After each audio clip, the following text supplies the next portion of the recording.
नीतीश कुमार का मानसिक संतुलन ठीक नहीं है और इसी कारण ये किसी पर भी कोई भी अमर्यादित टिप्पणी कर दे रहे हैं। जी हाँ, ये हमारा नहीं कहना है, ये कहना है अलौली से आरजेडी विधायक रामवृक्ष सदा का। देखिए, कल जिस तरीके से नीतीश कुमार और राबड़ी देवी के बीच बहस होती है, बहस या आप ये भी कह सकते हैं कि तीखी बहस होती है, शब्द बाण चलाए जाते हैं, और नीतीश कुमार जब राबड़ी देवी के बारे में कहते हैं कि आप थी क्या, आपको बनाया गया है, आपको थोपा गया है बिहार पर, इसका जवाब देते हुए रामवृक्ष सदा कहते हैं कि नीतीश कुमार मानसिक संतुलन अपना खो बैठे हैं, लगातार महिलाओं के विरुद्ध, माननीयों के विरुद्ध अमर्यादित टिप्पणी कर रहे हैं। इसके साथ ही जब हमने ये सवाल किया उनसे कि लगातार राजनीतिक गलियारों में ये चर्चा चल रही है कि तेजस्वी यादव राघोपुर सीट छोड़ सकते हैं, रामवृक्ष सदा का स्पष्ट तौर से कहना है कि बिल्कुल बेबुनियाद खबर है और इस खबर में कोई सच्चाई नहीं है।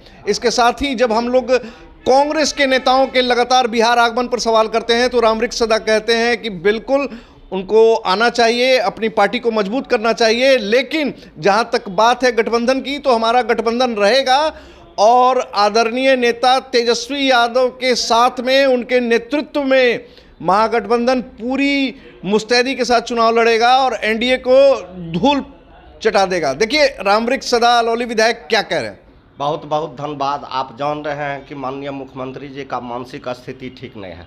कभी राजमाता राबड़ी देवी के बारे में कुछ बोल जाते हैं, कभी महिलाओं के बारे में कुछ बोल जाते हैं, कभी राष्ट्रगान का अपमानित करते हैं, कभी पूरे बिहार को अपमान करते हैं। तो यह माननीय मुख्यमंत्री जी का नेचर हो गया, आदत हो गया है। हम आग्रह करना चाहेंगे माननीय मुख्यमंत्री जी से कि अपना नेचर बदले, अपना स्वभाव बदले और महिलाओं का जो सम्मान होना चाहिए उस सम्मान से बात करें। लालू प्रसाद रिजेक्ट हुए तभी राबड़ी देवी सेलेक्ट हुए, ऐसे कहते हुए नजर आ रहे हैं नीतीश कुमार।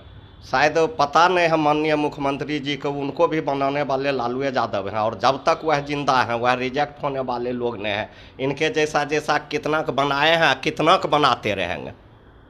अच्छा, कल जिस प्रकार से विगत दिनों बीपीएससी टीआरई शिक्षकों ने शिक्षा मंत्री सुनील कुमार का घेराव किया और उनसे अपनी बातों को कहा, अपनी समस्याओं को कहा, जिसके बाद में 50 स्टूडेंट्स पर जो है पुलिस के द्वारा एफआईआर किया गया है, इस पर क्या करते हैं? यह दमन सरकार है। आप जान रहे हैं, कोई भी प्रदर्शन करता है, चाहे वह शिक्षक हो, चाहे वह परीक्षार्थी हो, चाहे वह टोला सेवक हो, आंगनबाड़ी हो, सेविका हो, सहायिका हो, कोई भी अगर सरकार के विरोध में अपना हक के लिए प्रदर्शन करता है, सरकार उसको दमन करने का काम करता है, उनके आवाज़ को दबाने का काम करता है। सरकार अपने नाकामी को छुपाने के लिए इन तमाम अभ्यर्थियों का आवाज़ दबाने का काम किया है और मारपीट किया है।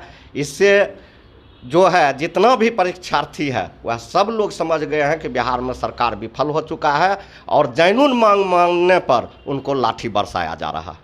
लगातार कांग्रेसी नेताओं का बिहार आगमन हो रहा है, हर नेता के द्वारा अलग अलग बातें की जा रही हैं, क्या लगता है सीटों का दबाव बनाया जा रहा है क्या? वैसा कोई बात नहीं है। कल भी कांग्रेस का बैठक था, तमाम विधायक के वहाँ थे दिल्ली में और सभी लोग का राय बना और उनका जो नेता था उनका भी राय बना। पेपर में स्टेटमेंट आया है कि हम लोग महागठबंधन के साथ हैं और महागठबंधन में ही चुनाव लड़ेंगे। को सीएम मानने से अभी क्लियर नहीं हुआ, बात कह रहे हैं कि अभी तय नहीं हुआ। आप लोग हम लोग महागठबंधन के बड़ा दल हैं और हम लोगों के नेता आदरणीय बाबू तेजस्वी यादव जी हैं और जब चुनाव होगा तो हम लोगों तो नेता हैं ही, सीएम के उम्मीदवार हैं ही, पूरे बिहार के लोग जानते हैं और जब हम लोगों का चुनाव होगा तो वह लोग भी अपना समर्थन देंगे। सवाल रहेगा, राघोपुर सीट छोड़ रहे हैं तेजस्वी यादव, ऐसा सूत्रों के हवाले से? ऐसा कोई बात नहीं है। अगर कोई ऐसा चर्चा कर रहा है तो वह गलत कर रहा है। उन्होंने राघोपुर के लिए बहुत काम किया है, इसलिए छोड़ने का कोई सवाल ही नहीं उठता। तो जैसा कि आपने सुना, रामवृक्ष सदा ने नीतीश कुमार पर, कांग्रेस पर और तेजस्वी यादव पर क्या टिप्पणी की।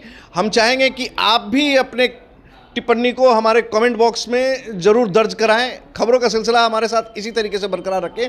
तब तक के लिए दे इजाजत, नमस्कार।